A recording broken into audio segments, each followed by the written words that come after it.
Welcome to our new episode. Today we have Olivera Miladinović and Vladimir Petrović with us. So, do you want to introduce yourself? Olivera, would you like to start? Yeah, hi, and thank you for having us. So, my name is Olivera. I'm currently working in Boston as a postdoc at Harvard Medical School and Boston Children's Hospital. I'm a scientist, so we're not going to talk about biology today, but I'm here because I attended and worked with a group of Serbians to actually send our support to Serbian students from Boston. And I'm Vladimir Petrović, so thank you so much, Ariana, for having me here. I'm a historian from Amsterdam and from Belgrade. I work on the Balkans and on mass atrocities in our history, but of course, I'm genuinely interested in what's happening in my hometown, which is Belgrade, where I also work at the Institute of Contemporary History, leading its innovation center and following the events, trying to partake as much as I can.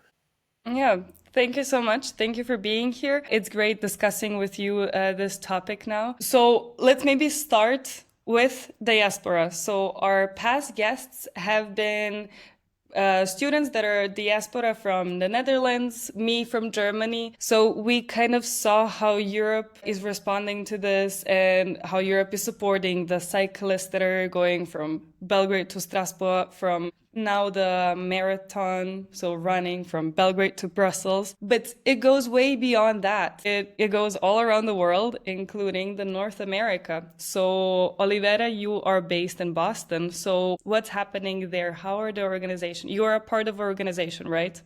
Yes, exactly. So I think we also, if we are going to talk about the gatherings and the protest in Boston and North America, we're going to have to go a little bit back. So all, as you said, all the first like support started from Europe, and I was looking at my friends because I lived in Paris before. So was looking at my friends organizing these gatherings and protests, and a lot of people coming in, and I was thinking like we have to do something, but at that point I didn't know one single Serbian person in Boston, except my husband. But for the things to be worse, he goes home for a vacation and he goes to our hometown, which is Požarevac. And on the weekends, he's sending me pictures from the protest in our hometown, which were huge and still are.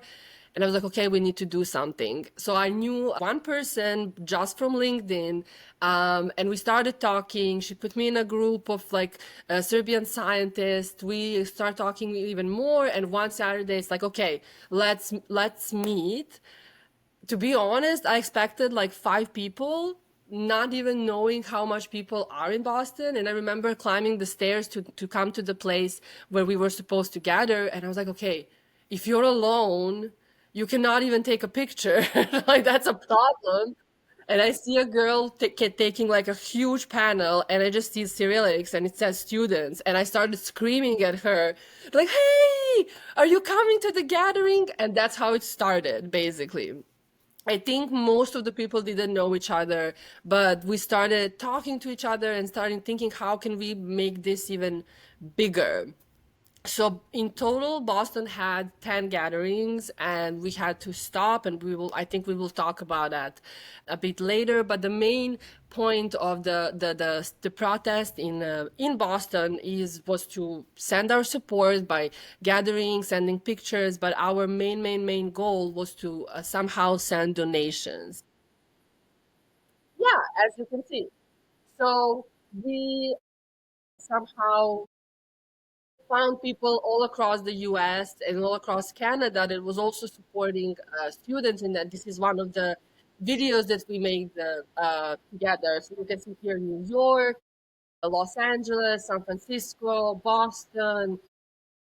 So we had 2 cities in Canada as well. Here we are. So we did different, how to say that, like different things together, so that the message is stronger. But the main point for us was the donations to help the students actually achieve what they wanted to achieve. And I think we will talk about that in more details, but that was the initial idea. Yeah. It went really huge. Have you heard while you were planning this in Boston, have you heard like that protests in other sides of North America start already? There I were think something. yes. I think yes. Okay, I'm now hearing a lot of the music, the Rage Against the Machine, and instead of you, but Yes, actually. So I didn't know anyone from US or Canada who was working on the protest in their cities, but we managed to get into like WhatsApp groups and start chatting and talking of different ways we can work together. So since Boston is specific, we are a very academic city. A lot of universities are in Boston, so most of the people here are on different types of visa. So we can't really bother the American politicians because we don't have the right to do that, right? So Boston was not able to do anything in a way of like lobbying or talking to some high level politicians here. But what we were able to do is actually talk to the media here. So different cities had different agendas. Boston was always just there for the students and actually helping students achieve what they want. Never trying to do something more because we were not in a position to do something more. Yeah, just a support from Exactly. overseas. Yeah, that's great. And And I think it's not only the support that matters here. So I don't live back home from 2018 and I'm in the States from 2023. And you can see how much it means to people because we are not home. So we can't go outside. We can't walk with them. We can't do anything. We can only share the stuff on our Instagram. And that is good because we can reach some people that maybe they wouldn't reach, but you don't feel like you're doing enough. So you always need to do like something else, something more. And these gatherings, as maybe it helps students, maybe it helped spread the word around the world, but it definitely helped us that we feel like we did something for our country and for the people back home because we absolutely care. Even though we left, we still care very much what's happening there. yes, always. Also in Berlin, we had a lot of gatherings, and what I think comes out from them is that we are literally at Brandenburger Gate in center of Berlin, and you have also, I was surprised of how many people we had on the first gathering. There was like 50, maybe 100, 200 people. It was really a lot. And we had 15 minutes of silence, and we were also making the noise after that. So all of the people passing by just saw these Serbian flags and just saw, people having banners in Serbian, English, and German. So it kind of brings the attention to us. It's like, okay, so something is happening in Serbia. Like everyone can see that. Tourists, everyone is in Berlin at that spot. So everyone can see Serbian flags. And you will, of course, like Google, okay, what's happening there? So I think it really brings the attention to that and to what's happening. And it's happening all around the world. Yeah. I think that is doing great things. Yep. Yeah. And Yeah, we try to like spread the information as much as we can. So as you said, there was always a 15 and then it became 16 minutes of silence. And during that time, we always had a few people who would walk around so they can actually talk to the people in the streets. Because if you just sit in silence and you have signs on Cyrillic, people don't know what they mean. So what we did is we had a sign with a QR code and we made a website, bostonforstudents.org, and we listed everything that was happening in English in Belgrade. With when we started, the first big gathering on Slavia happened. So we had pictures from Slavia, we had the student demands, everything listed. And so everyone who was passing by, they were able just to scan the QR code and read actually everything that was going on. And that was really, really helpful. that's beautiful. That still exists, right? Yes, that still exists. We can just use the link and put it in the description here so that people can Yeah. also access it. Yeah, it's in English. It's great information that should be out there. Yeah, beautiful. And Vladimir, how about Amsterdam? What is happening? Have you been in Amsterdam the whole time since the protest started? In and out. I was in Belgrade as well and in other places. But I might want to try to put things in a slightly different perspective because I'm a bit older. I mean, I'm 45 or so, and I've been out of Serbia for good 20 years, but also in and out and in and out. And I was looking from close proximity several diasporic communities. The one in Berlin that you mentioned, but also the one in Budapest, which is closer to Serbia, much closer, than the one in Boston that Olivera is coming from, and now the one in Amsterdam, or better to say in Benelux, because as I will tell in a moment, these events sort of galvanized people not only in one city, but in several cities which are in close proximity. So they take time to drive from, I don't know, Breda or from Brussels to to Amsterdam or other way around, or to Rotterdam, and do things that they usually do not do. And I think the same thing happened in the US, so that people are readier to do something for the canopy and for the students than they were in all the previous generations and events. So there is a uniqueness in what's happening. And I think, I mean, I might propose why is that the case. So our diasporic community, if it can't, I think, even be called a community. It's a number of individuals who flocked from their own country elsewhere for different reasons. And they fall roughly in two categories. One, which is somehow leaning to the church, and the other one, which is leaning to nothing.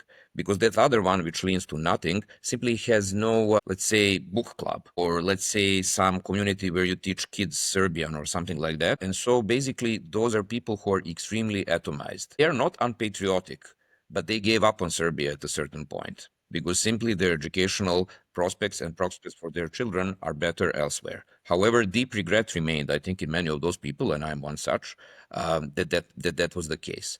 But in all the previous situations, let's say people who ran away from mobilization in 1991, or people who ran away from bombing in 1999, or people who ran away from anything in the 2000s, you couldn't really go at the street and be proud that you are from that country for some reason, and therefore communicate with people who are at the same time hurt and being proud of what's happening. And I think that that's the uniqueness of the moment. I will remind you, for instance, everything prior to this was so ambiguous. In America, there had been a number of protests against bombing of Federal Republic of Yugoslavia in 1999, but then it was sharply divided between the people who were supporting Milosevic but were against the bombing, between people who were against Milosevic but were against the bombing, and between people, even there were such who were for Milosevic or for bombing and against Milosevic, and so on. So there was something gray. Everything was gray. Then, of course, there was this looming spirit of Yugoslavia over Serbia, complicating things more and more. And I think in comparison to all of these prior events in Serbia, this one is unusually pure, and therefore allows diaspora to organize and spontaneously reach out to one another's, and they have, or we have, if you wish, this age of innocence type of a thing, where you are completely certain that what you are doing is right. You instinctively look at other people and you can tell, like in a club, that you can say if somebody consumed drugs, you can say, aha, this person is going to protest because of this and that reason. And that is what you can see, I think, across the diasporic community. And Yes. in Amsterdam, and in Amsterdam, from Amsterdam, it spread very quickly, and people organized on astounding speed in different smaller cities, creating, I think, even an overflow of different WhatsApp groups that created problems of its own. And so, let's say, even if the protests finish tomorrow with complete defeat of the protesters, some lasting, symbol will remain in history that we are able to self-organize for decency and for normalcy. And that's, I think, and what's important, especially to, I think, emphasize, is that this is not limited to the student generation. So you see people who are coming there who are of my age and older, with the zeal of of youth as well. And it seems to me that in some ways they are reliving all those previous protests and revolutions that they could not actively take part in.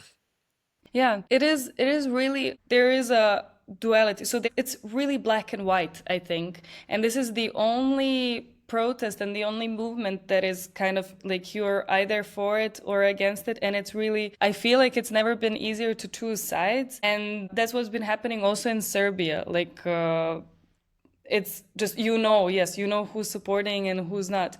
But you still have this part, of course, of people who are not supporting. And what do you think they're clinging on? So like you have people who are supporting, people who are for the students' demands, but also like over that, so more than that, is against the government, right?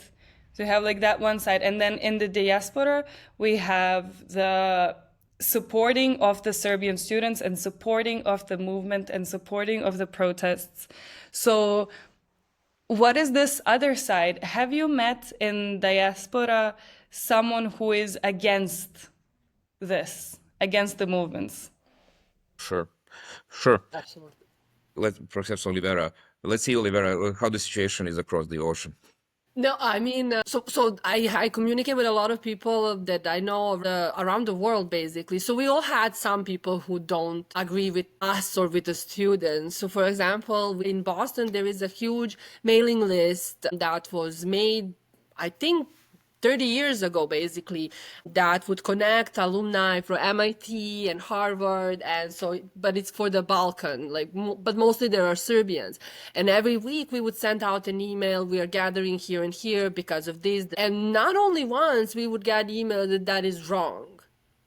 There was not a lot of people. It was usually one or two, but you would see people saying, oh, this is wrong. Why are you doing that? You left. You have no right to meddle into that. There are stuff in the States that you should fight for. And let me be clear. I absolutely agree that there are stuff in the States that people who live in the United States, but actually are citizens of the United States, should fight for. It's not our fight. Our fight is back home.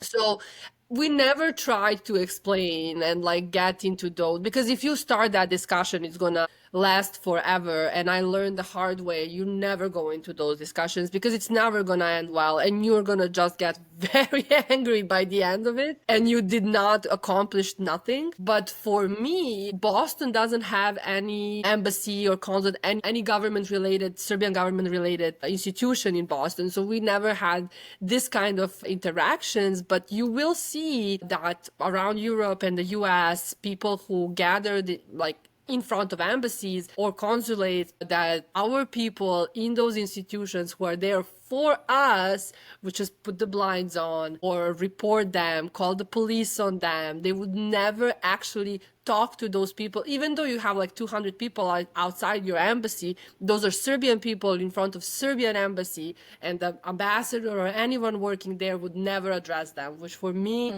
it's maybe a bigger problem, because then if something matters, like if you have a problem and you're not back home, embassy is the place where you go, and you know you're not getting support from them. So maybe that's what like poked us more than the fact that you have the people who just don't. I think in outside Serbia is not only because they have this huge love for the government. Sometimes it is that, but it's also the fact that it's just like you left. It's not your place, which I don't agree with. Yeah, of course. And there is one dimension which probably is worth emphasizing. So Serbia had been demonized in the global public discourse for a good 3 decades already. And I have to say demonized with some very solid reasons. I can talk about it at length, but it's not for this show. This is not a show. This is a conversation about a really important thing. And this is probably the first time that Serbia in a while has some unequivocally good message to share in a situation when an entire world is going straight into a dead end. Like you read newspaper and it's across the board. So it's not only that like basically they're kicking out students. ICE is all over the place in Boston. Pakistan is attacking India. India is attacking. But wherever you see like some bullshit happening and so on. And it's almost ironic that the country which was a troublemaker in the 90s, when the entire world was kumbaya and globalization and the European Union and whatnot.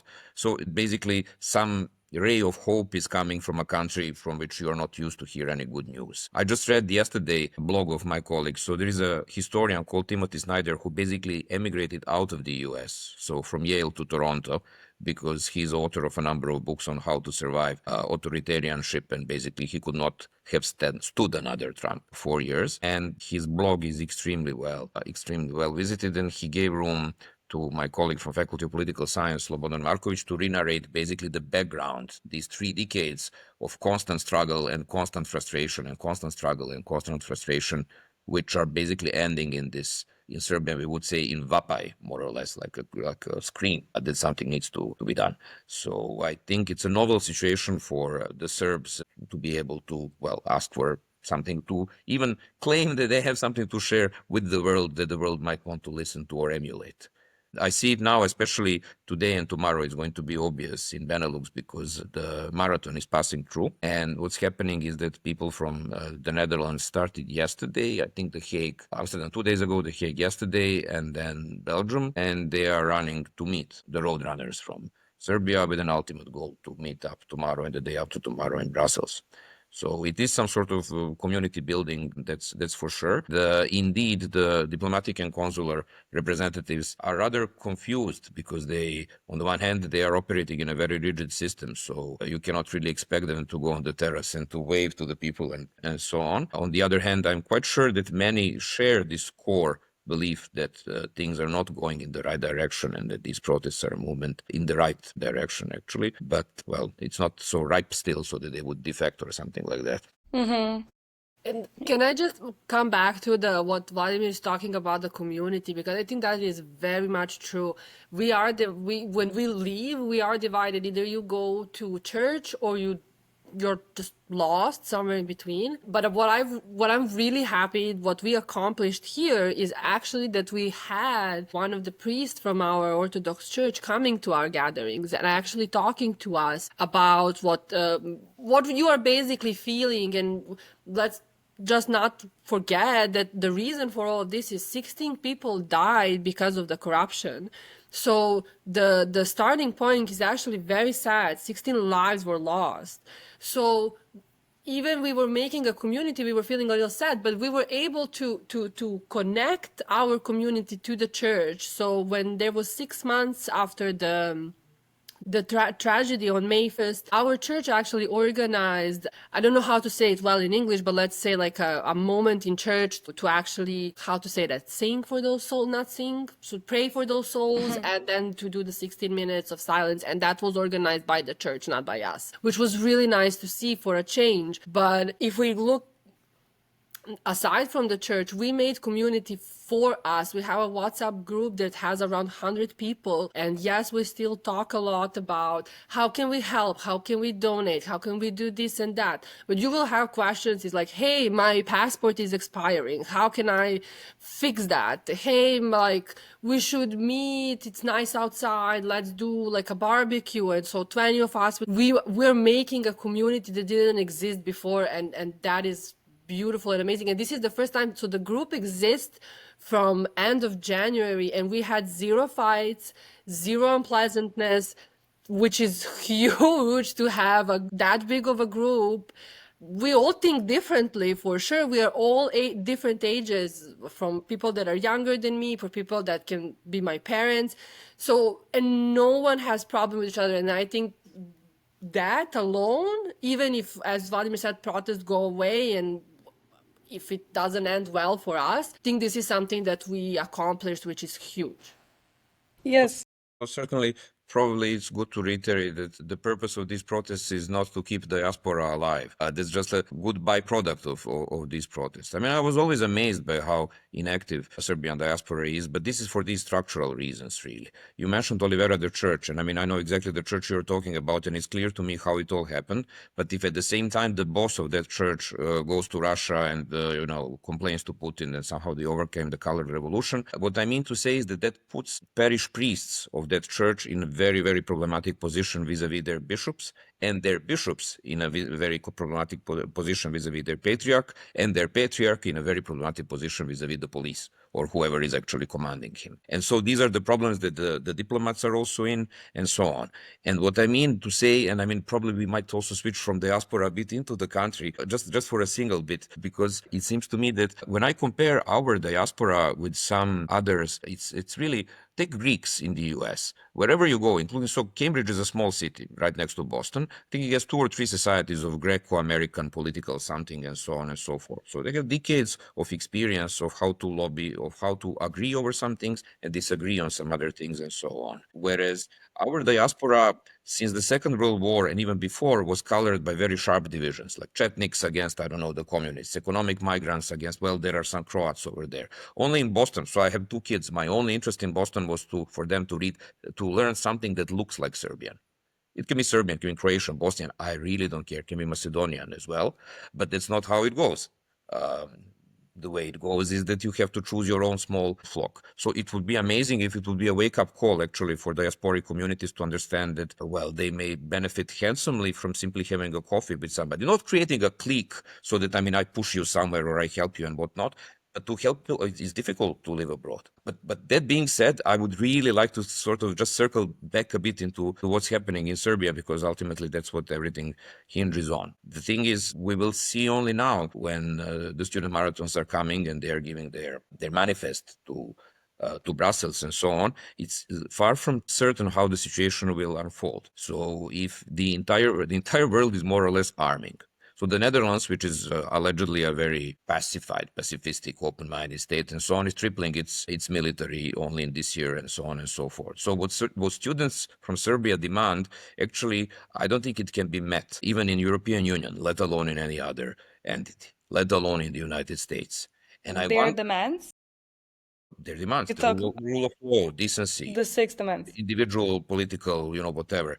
This is something which is not on the agenda anywhere in the world. And so, I mean, many say that it is, but it is not. And so it's going to be remarkable to see how will the students deal with that amount of disappointment. You see that like you want something which is not existent in your country, you think it exists somewhere else, but that's very far from certain. So It's a youth way of thinking, you think like we can change the world. And you're like, okay, so let's ask. Yeah, it's sad because it's the normal things, honesty, transparency, where it should be. Yeah, but I don't know how that's gonna go. But what do you think is going to happen in Brussels? So they are bringing the manifest. So like, yes. explanation of what's happening. Yes. I mean, again, as a historian, the last thing I want to do is to predict the future. I think Yeah. that they will be well received, but not because their manifest is smart and that what they demand is just, which it is. It is smart and what they demand is just. They will be better received than I thought, simply because Vučić went to Moscow. If Vučić had not have come to Moscow, if he remained in Florida or wherever he was supposed to be, then it would have been different. So what I mean to say is that things are rougher than they look at the face of it. And yeah, they will have a lot of fun in Brussels, but then they will get a lot of pats in the back. But I doubt that, as you said, it's in the nature of the youth to demand change. The problem is that in this situation, there is no sugar daddy. So there is nobody to actually support that. That has to come from within. And that's where my enormous fear comes from, because Serbia is in many ways a defeated and in many ways downtrodden society. The reason why we are so hyper about this is that we have not been hyper about anything in the last 40 years. Older among us remember that we are just passing through different sets of crises since, let's say, mid-80s. Social crisis, and then economic crisis, and then nationalist crisis, and then the wars, and then this, and then that, and then the white plague, and then the intellectuals leaving, and then this, and then that. And just like other countries, we had this philosophy, let the last one just turn off the lights, and so on and so forth. And so our society needs repair in every possible respect. And certainly the diaspora can help in that. But talking about people who are not supportive of the students' movements, these people exist in Serbia as well. So my colleagues from the Institute for Contemporary History and we devised together a questionnaire to get an early sample into why people support and why people do not support. So we weren't aiming for the students, and there was a practical reason to this. Nobody really knows how plenums actually function on a day-to-day level if they are not in the plenums. And so if you want to experiment on the students, if you want to question the students, if you want to understand some basic things like whether they are, let's say, whether they are for Putin or against Putin, you have to get clearance from them. It takes time, it takes energy, and you just don't do it. And so we posed another question. We asked the people, so why do you support or why do you not support? What are your reasons? And the results we got, and I'm happy to say that our early results seem to be corroborated with much bigger opinion survey conducted by the Institute for Social Sciences, is that people overwhelmingly, they are in support. Why is that strange? Well, everybody says this is a students' movement which is long-lasting. Yes, indeed it is. Like 1968 in Paris lasted for a month, slightly more, and that was it. But the really bizarre thing is that people who are 30 plus are supportive of the student protests. Like that wasn't the case in 1968. The students were asking for workers to join them. The workers were like, why should we? You are overprivileged brats who are sitting in Paris, and instead of learning the stuff, you never saw the Second World War, you don't know what the real poverty is. That was actually the predominant mood in France in 1968. So it's very remarkable. I mean, not predominant, but it's very remarkable that in Serbia, so many people are supportive. Problem is that when you ask why, they mostly don't know. So it's the instinct. And then when you offer them questions, and I offer them to myself, that's how we devised the questionnaire, I'm afraid to say that each reason was absolutely irrational. Absolutely. For supporting. Yes. I will give you a couple of reasons, and you tell me if there is like 1 gram of rationality in it. Okay. I support the students because they are our future. I support the students because I was rebellious when I was of their age. I support the students because it can't be worse than it is now. and so on and so forth. And my favorite and my personal, I never expected anything from this generation because this generation was raised under the system that, I mean, should give us Yeah, the a thing. lot of people say that. They do. But the thing is that none of that is grounded in knowledge of what's happening. It's grounded in passion, and it's a romance. And as we all know, romance lasts for a while, and then either it becomes a true and dedicated love based on something, or poof, goes into the void air. I know it's not popular, the stuff I'm saying, but I mean, I just noticed myself, I noticed this irrationality. I mean, I would just give them money, Yeah. support, phone calls, time, whatever. And then at some point, I'm like, yeah, but what do I actually know about it? Very little. But I think maybe even though it's not rational, it's a good thing that this is the first time I hear someone is saying it can be worse, but in a good way. Like, let's support them because it can get worse than this.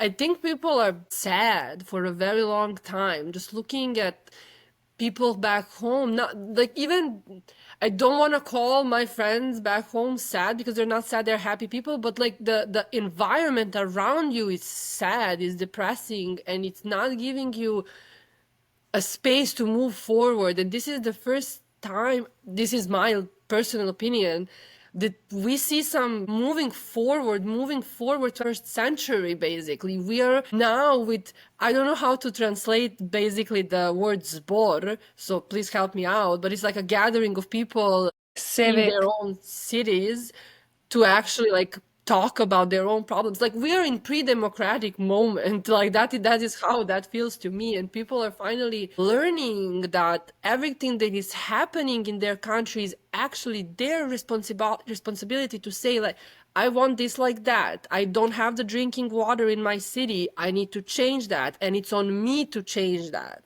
No one is going to change that if you don't give your voice. And I think we are learning that, and people are stopping to being like such just sad and overwhelmed by everything that is going on, because I follow a lot Serbian news, and it becomes overwhelming for me over the sea. And I can imagine how it is when this is your TV 24/7, what is that? Like, waking up in Serbia every morning is crisis after crisis after crisis, and people started being like, I can't deal with this, like, goodbye. Like, I'm gonna make my own little world. And what I think is with what happening with students is that they started telling us and teaching us that it's on us to do something if we want to see the change. So even if it's irrational, because like they didn't give us their political statements, are they left, are they right, are they central? I don't care for that. We don't have the space to talk about that. Once in like few years, when we actually become a decent country and have space to talk about our differences, beautiful. But now we need to become a country, if that makes sense. So I think that is where the irrational love for students stands. We don't know for anything normal and better. So like, these people are spreading love and support and solidarity. Yes, this is the first time someone is not dividing us. I think we all cried for a long time when they were walking around the country, where they were biking to Strasbourg, now where they're walking to Brussels, and we're all crying all the time. And that is something that is also, again, connecting us. I remember when people from Novi Pazar came to Belgrade for Easter. And just for like people who are listening to us, so Novi Pazar is the city in Serbia, and most of the people in Novi Pazar are Muslim. And for some reason, for a very long time, we made those people feel separate from us. And on Easter, which is Catholic, why did I say Catholic? Christian holiday. I'm sorry. It's 9:45 for me in the morning, so I get to be wrong. When they came to Belgrade and we were all together, the diaspora cried so much for that. And I think that's beautiful. It's irrational. It's totally irrational, but it's beautiful. Maybe I'm just too young and I'm looking at that as everything is, oh, rainbows and sunshine, but we need a little bit of rainbows and sunshine back home. No, I Yeah. completely agree, if I may. Some of the most beautiful things in the world are irrational. 16, completely irrational. And yeah, the price tag on Mona Lisa and her smile, completely irrational. So I can fully agree. I'm just cautioning against one thing. I'm looking at people of my age who are completely shunning away from their own responsibility and are more or less saying, yeah, the students, so nice what they're doing and so on and so forth. Whereas the real question is exactly what Olivera is asking, like, what are you doing? I know what the students are doing, because the students indeed can do only one small bit. And if the rest of the society doesn't catch up, the workers, people who are dying in their 60s of cancer in Bor and elsewhere, people who are sitting in privileged positions and they know deep down that they're doing something wrong and they want to change that. People who know that they will have kids in Serbia, why would they want them polluted by Rio Tinto? Perhaps, we don't even know, because we don't trust anybody. We have studies and counter studies and counter studies. And basically, unfortunately, our country had fallen so low that now we trust only the students because we like them. And that's not necessarily a good thing, because what happens if it all fails? What happens if they split in 5 fractions, Maoists, pro-Russianists, pro-Europeanists, and so on? Then if we don't build some other systems in the meanwhile, then we will really have nothing. And I think that the real reason why people are so hyper about the students, including myself, is that we can call this an operation of last chance.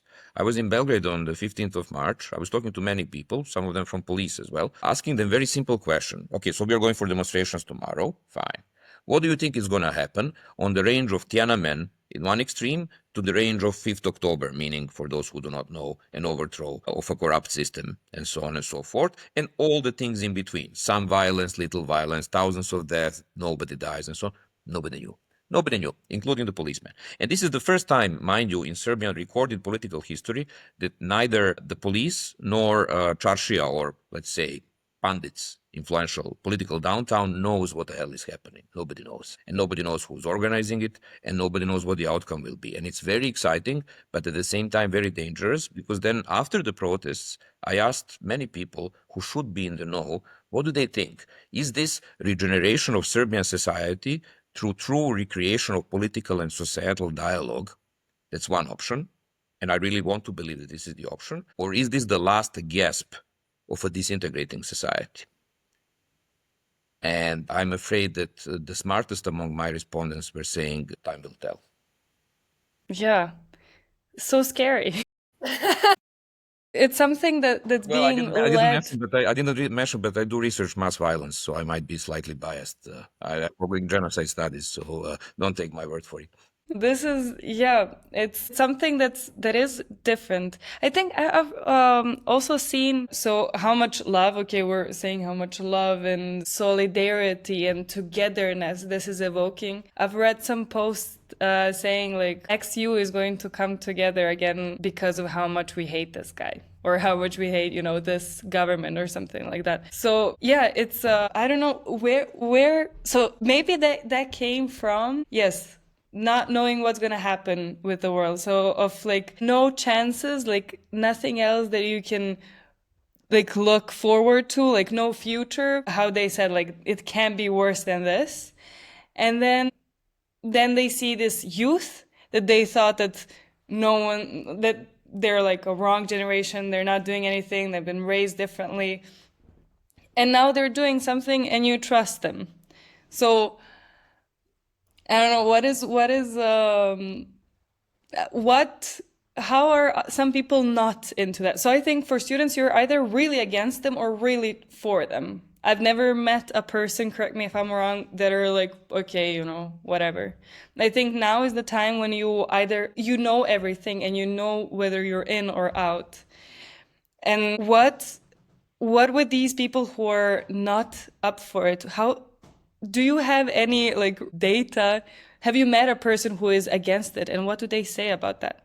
I do. So as I mentioned, the data showed the preliminary one that we get, but it was a small sample of 700 respondents from small cities, big cities. We made sure to encompass city of every size in every region of Serbia and so on. So around 80% plus for, 16-ish against. Was that like, sorry, an online survey? How did you do? Door to door. But more importantly, there is another one coming at its feet, which is more comprehensive and it indicates the same number. But there is a bias, and the bias is in the following. Those who are not in support are not likely to sit with somebody and fill in the questionnaire. They're not likely to do that for several reasons, I think. I didn't ask them. I couldn't ask them. But one is that they are ashamed a bit of their own position. And the second one is that they are afraid that it will be heard, especially in some small town, Arilje and so on, that he who works in the post office was actually responding and so on. So people like to say that the students already got us rid of our fears and returned our dignity to us. There is some truth to it, but I think that a lot remains to be done. Firstly, fear can always come back. And the secondly, nobody can return your dignity to you. Somebody can show you what dignified position is, and you can emulate that and do it yourself. But you cannot expect from people. I'm sorry, I know I sounded like somehow whatever, anti-student. On the contrary, I'm just thinking that we are loading too much on the shoulders of people who are neither trained nor expected to do these things. Like in the war, I was always surprised until I started investigating war crimes. Why do they send kids of 18 into the military when they have people like me? Why not? The problem is that people of 18 are much more easily moldable and so on. And so if the generation older than these students does not pick it up somehow, then Serbia is simply condemned to be a country of old, poor people. Because there is longevity in Serbia, like simply statistically, we are carried by this huge wave of prolonging of human life. But as you said, there is very little happiness, very little carnivalesque attitude, and very little hope. And students brought all that into people's lives, and students galvanized, and I think it's time to somehow give back. But we don't know how to give back.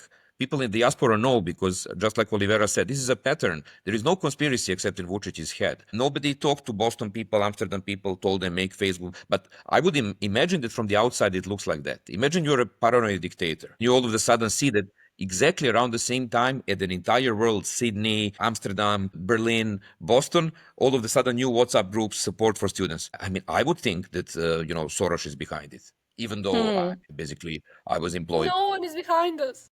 Yes, that's the thing, and that's the beauty of it. And but the next step, I think, is not, unfortunately, not yet clear. The traditional political groups in Serbia are discredited or not really able to somehow get rid of this this political baggage that they have. That's a problem. And then there is another problem, and really, then I will stop sending bad vibes. Everybody says it's great that the protests last for 5th or 6th month now. I don't think that's great at all, because that's not a protest anymore. It's a way of life. It already resembles.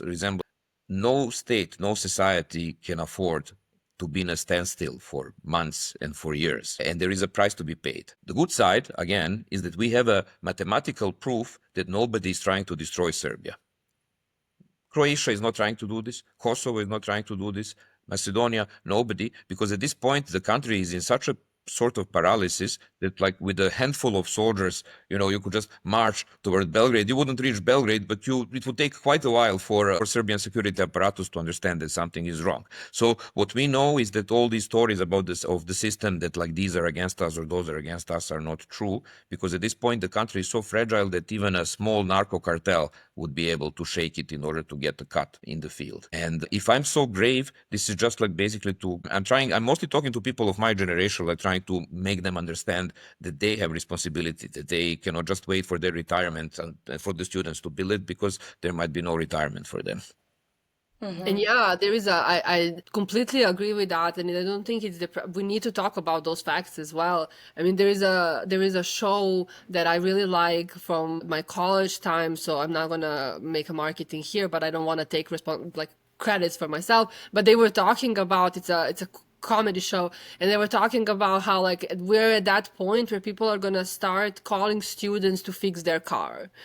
And I love that, because it's funny, but it's almost true. And we need to step up. I feel very bad talking about that and sitting in Boston. And as soon as we finish this, I'm going to go to my fancy lab and do my fancy experiments. So, like, I don't have to come back. I want to come back with all of my heart. I wanted to come back from 2018 when I left to study, and I was not able to come back. What I want to say is, like, and also, like, we need to start working ourselves for our country, but we will also always have the people who would support our current government. You can't change everyone's opinions. I don't think so. I think that even in the 90s, I was very young, so I had no idea what's going on. I was like 5, but still, like, learning about that, there was still people supporting Milosevic, and even to this day. So we will always have people who like really truly believe what the government is telling them, and I don't think we can overfocus on them, because you can't go into everyone's house. You can't talk to everyone. Like, that's 5 million people who can vote in Serbia. That's a lot of people. Or you can, and media situation back home is horrible. So I think they did most, like students did most that what they could do. Like, they walked all around Serbia. So now it's on us to take over that moment. And yes, 6 months for protest, that's amazing in a way that, like, it didn't stop. The movement is still there, but the country is suffering. The people are, those kids lost a year in the universities, in high schools. Like, all of that is a problem. I'm very thankful for what they did, but now it's on us to continue that. Well, I'm ready. Just saying, you see, the listeners can't see, but I have a suit on, and I mean, my jacket is over there and a tie, and I'm ready to take the highest offices when the situation, I'm not even joking, honestly. But the problem is that happened after October the 5th with many people who came back to Serbia, and many of those people at March 2003 understood that it was a colossal waste of everything after the murder of Djindjic. And it's not an easy country to rekindle. And we need to, I don't know if we need to, but we need to learn how to disagree. That's something that we never throughout our history learned, that there are things that we will always disagree on, but they might not make us into mortal enemies. And that problem cannot be solved with extinction of those who think differently.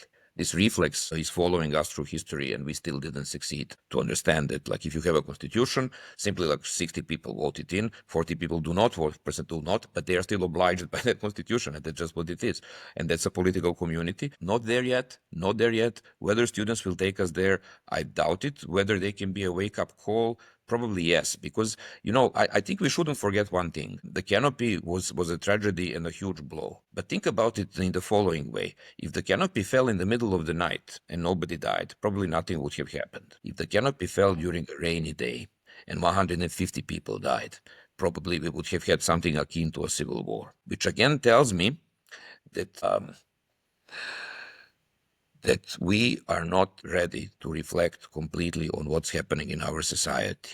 Canopy is a horrible end to a set of abuses which are happening. Let me remind you, Herzegovačka, destruction of this, destruction of that, Savamala, movement of that population to build this. Contracts, international contracts which are secret, state secret. So you have no idea who sold what and for what. All our economics is based on approximations of whom do we own what. We have zero economic safety in our enterprises. The bribery is an everyday occurrence.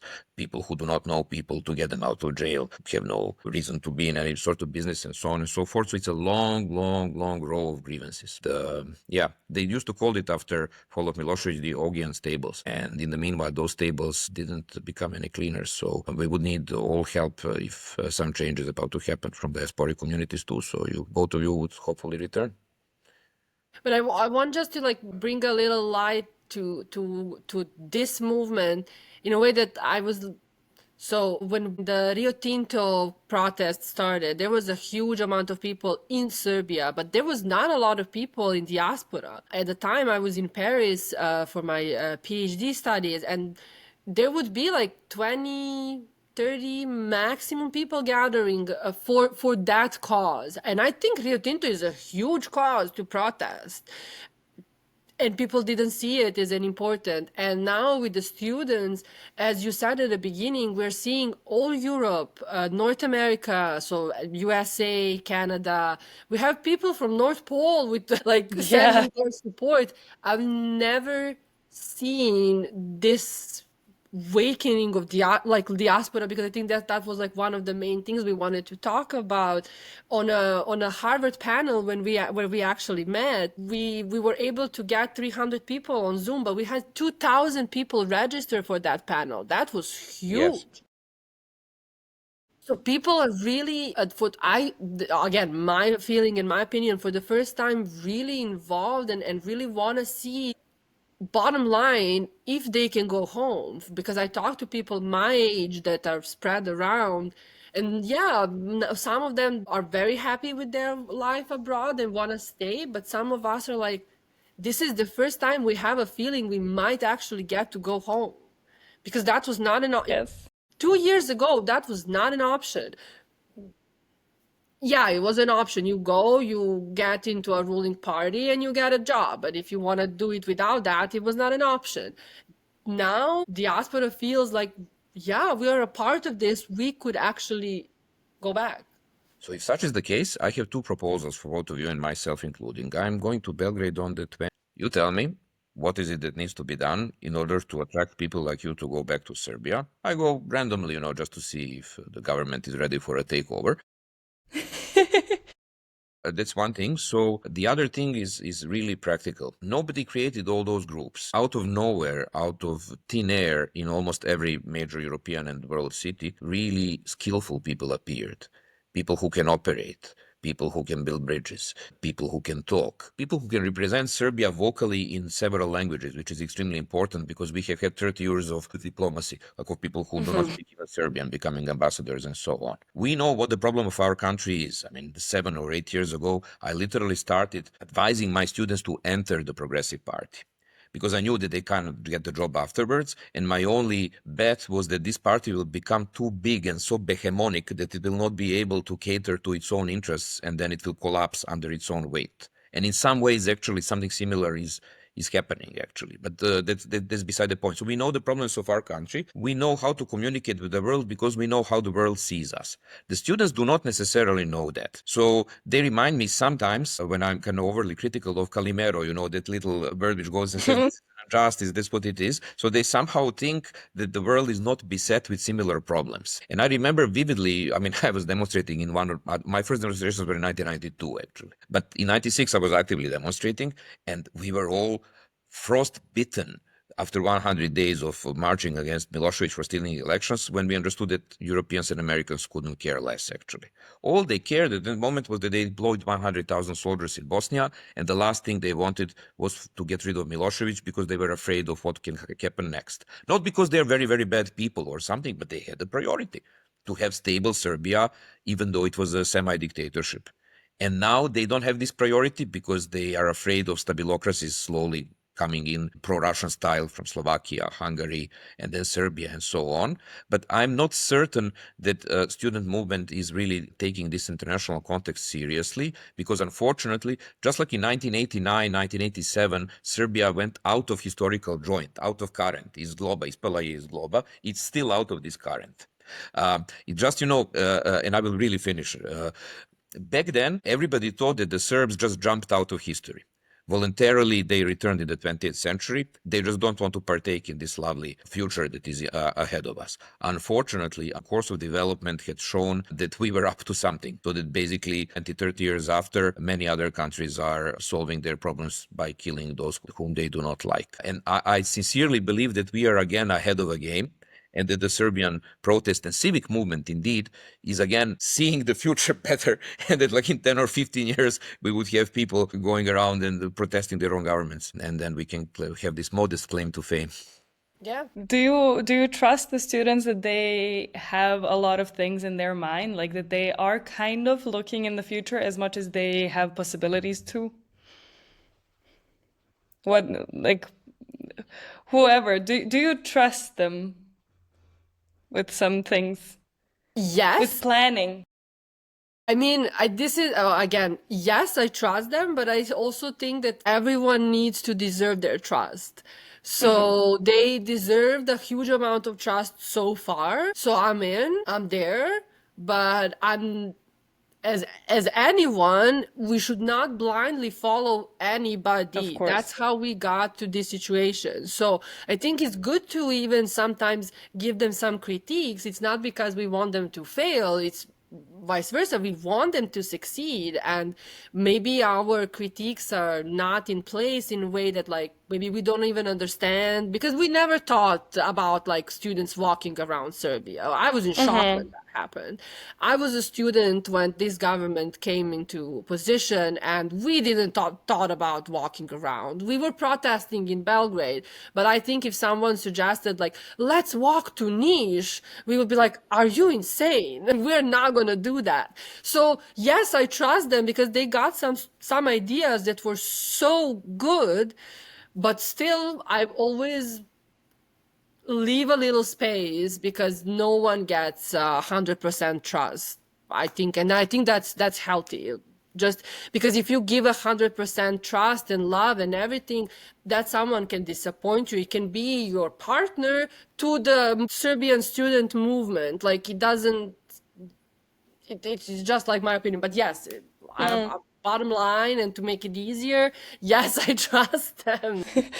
So they hit a chord. They hit a chord, and I say this with deep regret and self-criticism. I mean, I was trying, and many of my colleagues and in different parties, movements, whatever, to hit a chord to say, like, look, people, this sucks. Something needs to be done about it. But no, the chord could not have been found. They had hit something like when, like you mine the field and you hit like something golden and it spreads around. So, chapeau, as you would say in Paris, like head down. That's true. The second thing, they had shown immense propensity for organization. So the moment there was this canon or non-canon, or we still remain to see what went, over 1,000 of student security people simply immediately took out their security phosphorescent things and declared that everything is over. Vests. Yes. I have not seen something that well harmonized since ever. And so, yeah, from that point of view, they had proven themselves in combat, in political struggle, if you wish, and so on. On another level, it's always good to have an interlocutor and to understand what is it that the interlocutor wants. Now it's clear that, of course, these are the elections, and then there have to be conditions for these elections to be met, and there has to be interim government which is able to secure those elections, and there has to be international presence in monitoring all those things. The students cannot do any of that. They can ignite that, and we should, I think, help them as much as we can. I have so many people who are asking me, like, how can I help? I just send them, a couple of addresses to give money and say that's the very least you can do. But that's also the easiest thing to do. I just wanted to add, I think one more reason why they got a huge trust, and this is something that resonated with Boston really much, people from Boston, is that they moved from Belgrade and Novi Sad. They showed us that they think about the whole country and every little city. I'm from Požarevac. Požarevac is a small city near Belgrade, and we are 80 kilometers away, but we are forgotten so much. And when my city woken up, that was beautiful to see. And even we in Boston, we had like a idea to make these huge banners that says Liste Boston, every city in every village. And I cannot translate Liste Boston because it's a play on words with a Serbian saying, but it was really important for us that we can communicate. I talked about the nations a lot, and we were able to communicate with people from our hometowns. There are people from small cities, from villages. Not everyone is from Belgrade. That is the point. And I think that's where they gained that huge trust, because there can be a village of 300 people and that they will not be forgotten. So what happens in small village is also important as what happens in Belgrade. Even more important, if you ask me, because Belgrade is never going to be forgotten, but some village on the south of Serbia is, and they got us to think about those people. So that also got Diaspora a way to think that, hey, they remember us as well. Yeah. If I may completely agree and add something. So as I said, history is useless here, and I'm absolutely useless here. Firstly, if I could change anything, I would have changed it 20 years ago as an activist or whatever, as an active citizen. As a historian, also useless because it's a novel form of engaging with politics that they are offering. It's just new. There are some precursors. Otpor was similar in some ways. That was a students' young movement of young people, which was extremely spread throughout the country. And one of the things that toppled Milosevic down, and for those of you who do not know, Slobodan Milosevic is coming from the same city as Olivera, and while she was a very young girl, and actually before she was born, Milosevic's son was going around with a chainsaw up and down Požarevac, threatening somebody from the top. And then basically, when repression goes down on that level, it's really a basic attack on dignity of a father of that kid, a mother of that kid, colleagues and stuff like that. And that's where you understand that politics is completely about you and about the ability of your son not being chased around with a chainsaw by the dictator's son and stuff like that. And that indeed people are now not trying desperately to get to Belgrade and then to stay in Belgrade and consider that the pinnacle of their success, but rather to spread it around. But the concrete proposal might be in the following. So Nothing prevents actually these diasporic groups to communicate among others. Mine are not. I look at the Benelux ones. It's basically 3 hours of car ride. That's the magical limitation of their communication. I remember the olden days during the wars, there was a thing called Serbia National Congress in the US or something like that. Extremely dubious organization, but still. So what, in theory, nothing prevents creation of plenums of diasporic communities.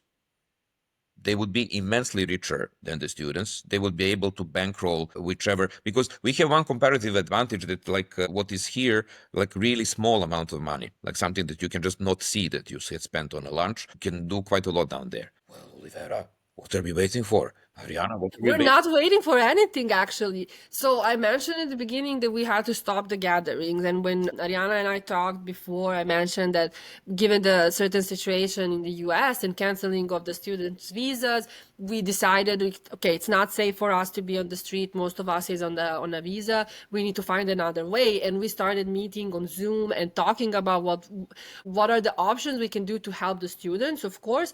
But at this point, we managed to get the message out. So Boston is for students, US is for students. This is what's happening. But now we want to try to, like, as you're saying, make a community for ourselves. We, for example, don't have like a cultural center or something like that. I mean, it doesn't work really well, especially not now. There's a cultural center in Paris, Serbian Cultural Center. Now it works horribly, but hopefully that will change. But this is something that we can think about, because to come back to the beginning of our talk, not everyone is religious and not everyone wants their point of gathering outside of Serbia to be the church.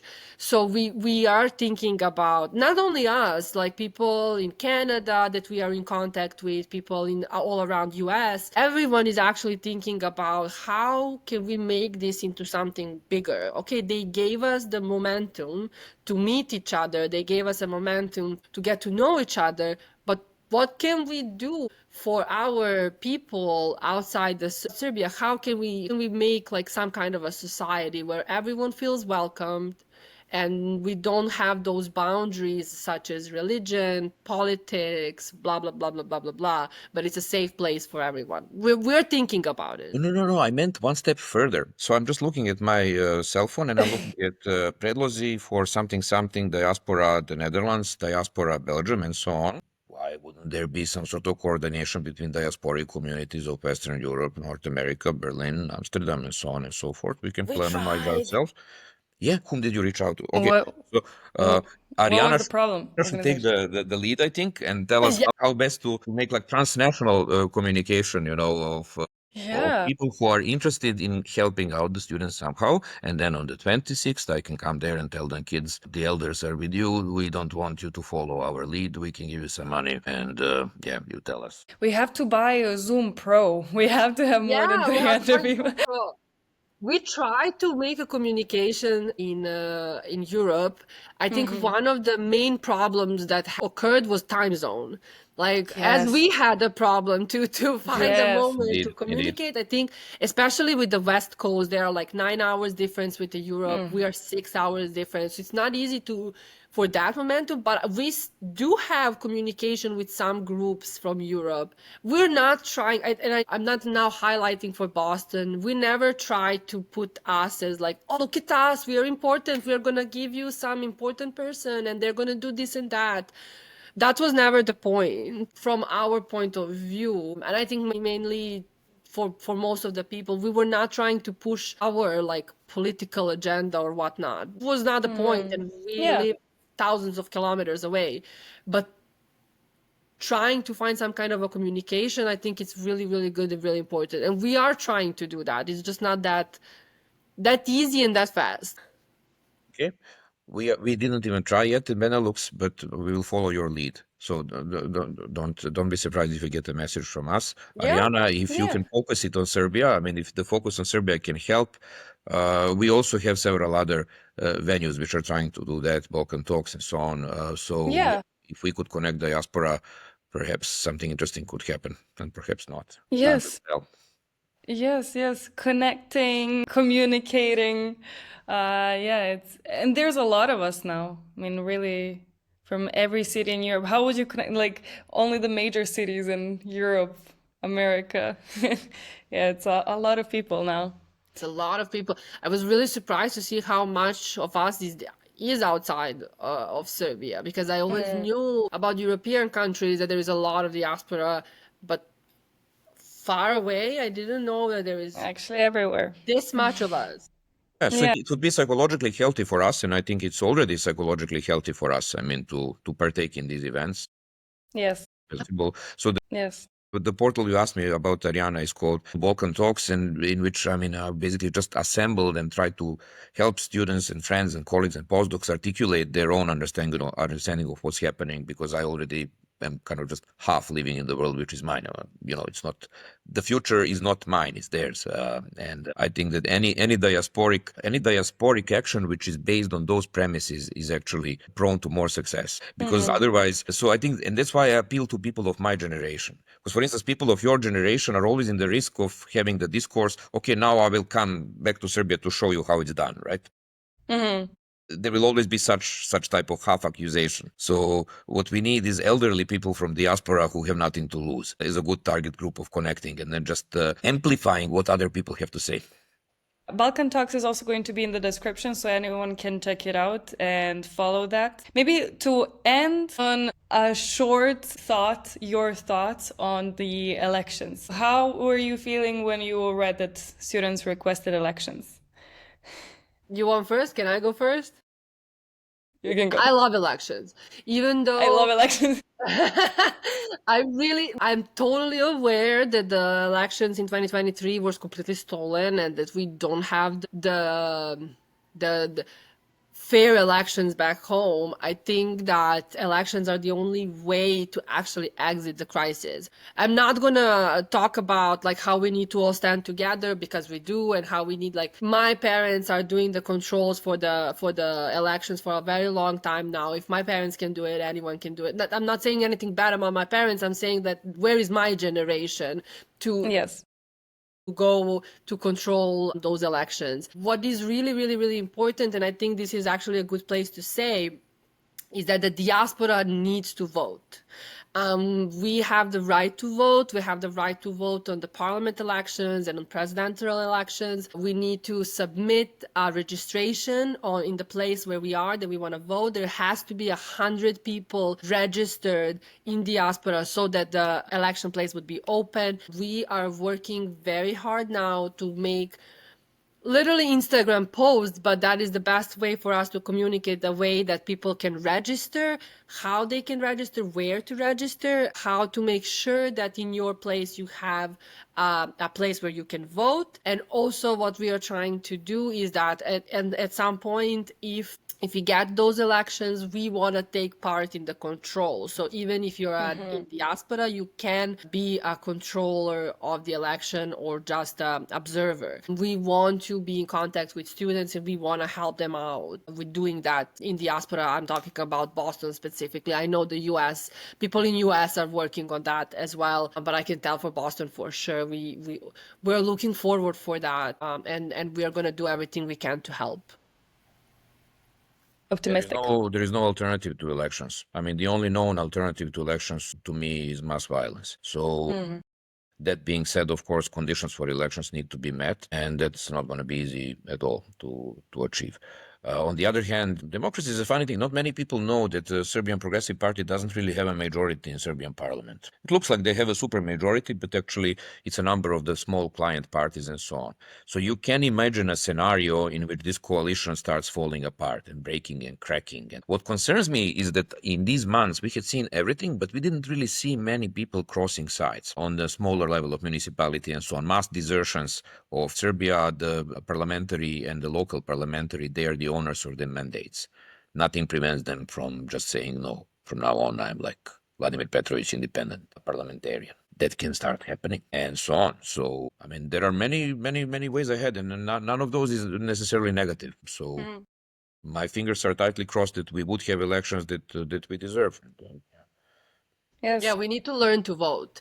I think that like even though we need to make our voting system better and our elections better, but in general, I think this is like a little Serbian flaw.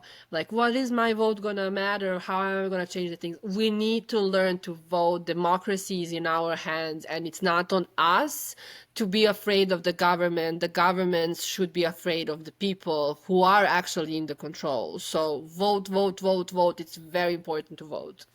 Yeah. Yeah. Do you want to say something? Vote, vote, vote, No. fight, fight, fight, monitor, monitor, monitor, try to be informed what's happening and communicate with like-minded people and learn how to disagree. And yeah, we'll have a burgeoning democracy. And just to end on the nice note, I didn't have the time to read the article, but I saw that this morning there is an article in New York Times entitled "Serbia is showing America what's possible." So Oh, that's go read it. Yeah, you know, that scares me in some sense. Of it course, does a little a bit. lot. Yes. I mean, I Yes. can be scared that I just talked to you guys on this podcast because it might end up canceling my visa, but I don't care. We're gonna put it on private. No, I don't. have an undisclosed location in Brighton where we could hide for a couple of months. That's also why it's good for diaspora to mingle. No, but I think this is actually I'm joking about my visa and stuff, but I think that you like once you say yes to the fear, you become that fear and you're paralyzed to do anything. There is a line where you cross when you're just being stupid and putting yourself in the harm's way, which is unnecessary, and that's why the gatherings, for example, in Boston stopped. But this is the stuff we can do. We can't let fear prevail. We need yeah. Yeah, that's beautiful. Well, thank you. Thank you so much. This was a great conversation and great insights that you've given me and hopefully a lot more other people. Thank you so Thank you. much. We're going to promote your blogs. We're going to post it so to keep people informed. And we said to each other what we're gonna do. And to Vote, Christos, fight. if no, not only that, if we put together like 10 or 20 diasporic communities and their WhatsApp Yes. groups, yeah, we'll be able to have trans diasporic communities, like the Yes. one Olivera Yeah. is showing on her badge. Good, good, good. Yeah. Yeah, Yeah. we have Boston, Obrel is to Boston, and Požarevac is with students. Beautiful. Thank you so much. And then you for hope the to invite. see you somewhere. Yes. Hope to see you somewhere else. See you in a free and democratic Serbia. Yes. Beautiful. Thank you. Bye. Thank you.